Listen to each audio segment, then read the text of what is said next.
What's up, Pokey Sluts? My name is Another Soviet. Welcome back to my OU suspect test videos, in which Aegislash is still the suspect being tested in the OU ladder, of course. Please leave a thumbs up if you guys enjoy this. Comment down below if you have any feedback and what your opinions on Aegislash coming to the OU meta are. And subscribe to stay up to date with all my latest Pokemon videos. Pretty soon I'm going to be starting a new series, so you guys can look forward to that. Anyways, I have a few matches here, and just before we get into this, I want to say, as you can see, I made a very stupid item choice by putting lefties on Chansey. Guys, take my word for it, you never want to run lefties on Chansey. Kind of negates what Chansey is for. You definitely want to run the Eviolite just to make it that much more bulky and that much more annoying. If you're going to be a cunt and run Chansey anyway like I am, you may as well do that. But anyways, the main reason why I'm adding these first couple quick forfeit matches into this is to sort of show you guys what I have to deal with every single time I try and record Pokemon battles. A lot of times people forfeit out early. Maybe it's because I use douchey teams. Maybe not. I don't know. But let me know down in the comments below what you guys think. Is Skarmory really that douchey to run?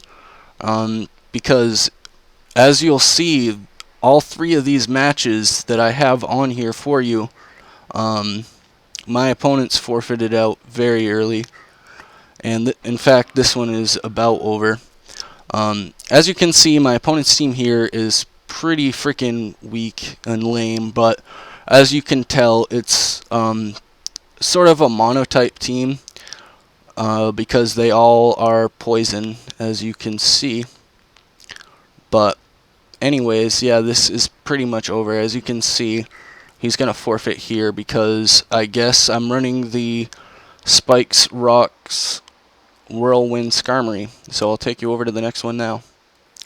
So this is just another really quick one. Again, he's going to end up forfeiting out once he sees what I'm running for a Skarmory. So yeah, I guess I just want to hear your guys' opinion. Is Whirlwind Skarmory really that bad? I personally don't think so. But I don't know. I guess, well, it's obviously subjective, but I'm just going to go for the sleep powder here on this Swords Dance Garchomp. Put him to sleep. Luckily, it connects.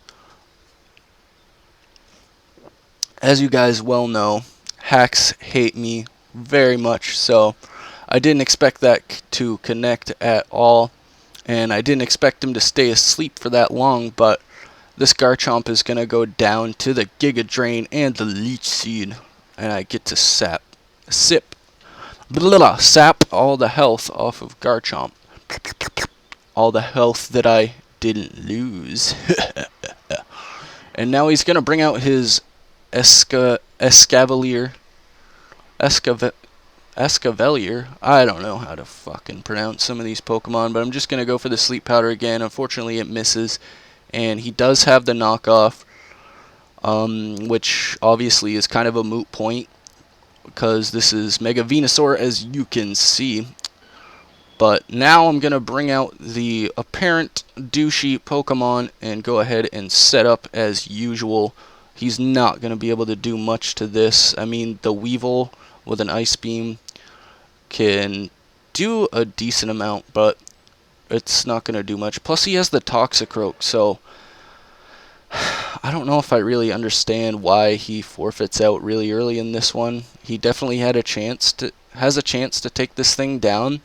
It is bulky as hell and pretty douchey, but I don't know. So he's just gonna end up forfeiting out here. So I'll take you guys on over to the next one now. This forfeit match is a little bit longer. What's up, Aegislash? Welcome to the third match, but the first two don't really count too much. I mean, this is a 5-minute match, so this isn't much of a match, but it definitely gets a lot more through and a lot more closer to the end. And my final battle in this is going to go full length, so I decided to lead off with my Latios because pretty much nothing on his team wants to hit this too hard, and a nice EQ on this thing should do a decent amount, as he's just going to Will-O-Wisp, and I do get a crit, and it ends up doing 50, so this thing definitely leads me to believe that it is specially defensive. So I'm just going to drop a nice Draco off here, and the Volcarona is going to survive that. I didn't really expect that, but what can you do? So now I can bring in my Chansey on this thing, and just, he does have the Morning Sun, unfortunately, so he does get all his health back, and this thing is probably excuse me. I mean, this thing is probably Focus Sashed, or not this thing, the Volcarona. This thing is probably Scarfed or some shit. But I know I definitely don't want to stay in on it for the superpower or anything, and my Togekiss switches in pretty decently here, I think. Excuse me. And he actually ends up U-turning out there. And I should be able to fire off a nice T-Wave on whatever he wants to bring in. There's nothing really that wants to come in on this thing. And he's going to bring out the Volcarona. That's not a safe switch. I don't know why my opponent went for that. But I am just going to T-Wave up on him, as I was predicting the Quiver Dance. So that will definitely help me out. It'll definitely slow him down, obviously. And I can get a nasty plot off for free, pretty much, here. And that will definitely OHKO the Volcarona. Maybe not with a Quiver Dance, but yeah, it won't, unfortunately. And he's just going to Fiery Dance, which does more in the Sun, obviously. But the Sun is now gone, so I'm just going to go for an Aegislash, taking this sumbitch out and sending it to the pit of Hades. And Darmanitan is going to come in. Once again, this isn't really much of a switch, but he's probably just going to end up U-turning out, so I just want to click T-Wave, and he actually ends up Flare Blitzing. So I'm fine with him taking that recoil plus toxic damage. It's a decent trade. I mean, my Togekiss definitely does a pretty good number on this team, but it's nothing too incredible. My Skarmory can come in as well as my Chansey. I'm going to bring in my Chansey. He switched it in on it to begin with, so that kind of leads me to believe that it has superpower, but a Flare Blitz is actually going to take it out, so that's kind of crazy. But I end up trading my Chansey for the Darmanitan there. I'm okay with that. He's going to go down to Flare Blitz plus Life Orb damage, as you saw, obviously. And now I can hit a nice Earthquake, because it hits most of his team pretty well, and he actually ends up living, but he's going to go down to the Sandstorm. And now the game is pretty close to over. And yeah, once again in this match, pretty much, I believe once he sees the Skarmory I'm running, he pretty much forfeits out there. So, yeah, I don't know. Like, once again, like I said, I guess the Skarmory is just that douchey. I don't know. I don't really find it that huge of an issue. I mean, it is a big annoyance, but I don't know. It's definitely not worth forfeiting out on, especially when you have a Volcarona and a Darmanitan. Obviously, he doesn't have those now, so he's not really going to be able to do much to this. But it's not like he's going to be able to do much anyway.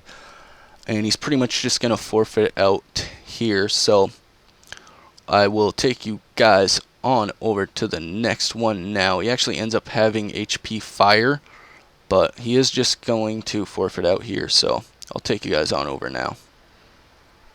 What's up, Pokey Sluts? Welcome to the last and final battle. If you guys made it this far, please comment down below and comment ginger snaps. Write ginger snaps in the comments down below so I can see who my true and real fans are.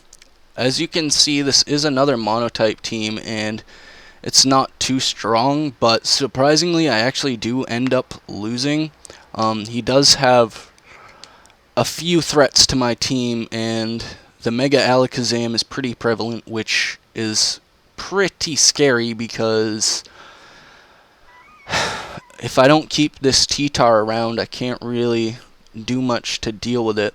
But this thing, as far as I know, is going to do jack shit to me, so I can Dragon Dance for free, and he's just going to end up changing his form to the fighting type, as you can see. So I don't really want to stay in on this thing, and my Latios, I guess, is a fine switch into it, as well as my Togekiss and possibly my Venusaur. My Venusaur is a nice mixed wall, as you can see. So I'm just going to go into my Venusaur because I'd like to get his Mega Evolve off right out of the gate. And since he is free to come in on this thing, since it's not Psychic, I just like to get that off and out of the way now. He actually does end up staying in, and he does have the Zen Headbutt. It's not Stab anymore. If it was Stab, I may have gone down there. I'm not sure. But I will be living another one, as you can see. So I'm going to go for a nice Giga Drain. He ends up Drain Punching. I don't know why. Why on earth you would do that. That was a really weird play. But once again, I don't want to shit talk my opponent. But his team, although monotype teams are cool, I just don't really see the point if you are actually serious about winning a match. But my Venusaur will go down to a Zen Headbutt from this range, and he actually decides to switch out for some odd reason. My opponent is making really weird plays, but he is going to trap the Venusaur. Obviously, I don't really want to stay in, but I'm definitely going to have to, as you can tell, and I'm just going to end up setting up Leech Seeds on this motherfucker because, I don't know, just because I can. I don't know where I was going with that. But I could set up a Dragon Dance potentially if I want to. But a Crunch will hit all of his teams, minus the Gardevoir, really, really decently. The Slowbro is probably going to be physically defensive. I'm not too familiar with Gothitelle, so I don't know what it really has in its move pool or what it usually runs for EVs or sets or whatever. But the Crunch is going to do a lot to that Slowbro, so I don't know if it is the physical wall, but it's not going to be the Mega Slowbro, so that's fine anyway. He's going to bring in the Gardevoir, so I don't really want to stay in on this thing. So I think I want to go into my Skarmory here, because this Gardevoir is going to do absolutely nothing to my Skarmory. And I can get Hazard set up here. As usual, the cunty Skarmory, which apparently everybody hates. I don't really get why it's that big of a deal, once again, though. So yeah, once again, just let me know what you guys think. I don't know. The Skarmory, I don't even believe showed up on Pyrotaz's top 10 cunty Pokemon. I don't really see many people complain too much about Skarmory, so yeah, just once again, I don't really get the forfeits, but a lot of people do that, and I just want to keep it real on this channel for you guys and pretty much show you what I have to go through. I'm going to post as many good matches as I get, and every once in a while I'll have a video like this or two, and hopefully you guys aren't bothered by it, and hopefully you actually enjoy it, because we'll show you not only that I'm not the greatest at Pokemon, but it'll, I don't know, maybe help you guys out and give you confidence that there's other people out there as bad as you. But what do I know? You guys are probably better than me at Pokemon. Who knows? A lot of Pokemon, as you well know, is luck, but a lot of it is skill and predicting as well. I'd say it's about 50-50, but hacks can really fuck up your game, and hacks can be hacks or luck, as it's luck is hacks in Pokemon. I don't know if I'm being retarded and inept right now, just saying things that you guys all know, but basically luck can ruin a whole match for you and be the whole reason why you lose a match. Or it can be the reason why you win. Or sometimes it can be irrelevant. It's really weird.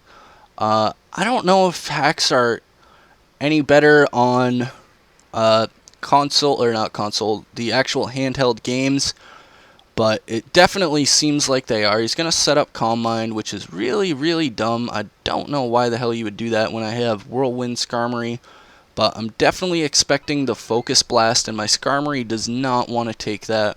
My Chansey doesn't really either, but it is specially defensive, and he's going to Calm Mind up, so I definitely should have stayed in and went for the old Whirlwind. But he's going to Calm Mind up again for free pretty much, because my Chansey is going to do absolutely nothing to it anyway. So I would definitely like to just get a Toxic off on this. I should have gone into my T-Tar, but I figured he would predict that. So I didn't want to go into that because I did do the wish. So like I said, I figured he'd predict that. And now I'm just going to pull off a nice double here, I believe, out into my Togekiss, but it doesn't really matter what I go into. This Alakazam is going to fuck up my entire team. I actually do end up going into the Latios. I didn't expect him to have the Dazzling Gleam. I don't really know why. It is a pretty popular move on the Kazam Mega, but I am just going to Whirlwind this thing out and try to live something, and I do end up living a Shadow Ball, so that helps me out a lot. That thing definitely would have swept my team had I missed the Whirlwind or not been able to get that off. So that's just one example of what I mean by hacks can make you win or lose, as you guys well know, I'm sure. And I'm going to bring in my Togekiss. This is Leftovers Meloetta. I think it will go down to an Air Slash here, but I just want to get a T-Wave in case it wakes up, which it ends up doing. So that turns out nicely for me. It is going to be paralyzed, and it is going to be slower, obviously. And he will go down to an Air Slash, especially now that he's fighting. He changed to the fighting form, but I can get a nice nasty plot off pretty confidently. So I went for it, and now this Togekiss is going to do a pretty decent number. Get a crit there when it didn't matter. So, of course, I get it when it doesn't matter. And he's going to bring out the Gardevoir. It is the Serene Grace Gardevoir. I don't know if there's any other types. And he does get the special attack drop with the Moonblast there, so that kind of sucks. But this should go down to 2 Air Slashes, and I get the nice flinch. This Pokemon right here, in my opinion, is way cuntier with T-Wave and Air Slash than my Skarmory ever could hope to be. But I don't know, this thing isn't bulky as hell, and I guess people are just really annoyed by the bulky sets and the bulky Mons. I don't really get why. I mean, I do get why, because I have to deal with it, but they're not the biggest deal in the world. And now he's going to bring in the Kazam Mega, which is a huge threat. And I want to try and get a T-Wave off, but I know it's pretty much a moot point. And my Skarmory is pretty much definitely going to go down, as well as my T-Tar. They're both at dire health. So I'm thinking I'm just going to go into my Skarmory and try and get a roost off, expecting the Calm Mind, but he ends up Shadow Balling there. He pretty much doesn't have any reason to Calm Mind anyway, so... And even still, he wins from here. So please leave a thumbs up if you guys enjoyed this match. Once again, comment Ginger Snaps down below if you guys made it this far. You are my real, true fans. Subscribe to stay up to date with all my latest Pokemon videos if you haven't already. Once again, I'm going to be starting a new series soon. And follow me on Twitch. Anyways, guys, peace out, and I hope you enjoyed.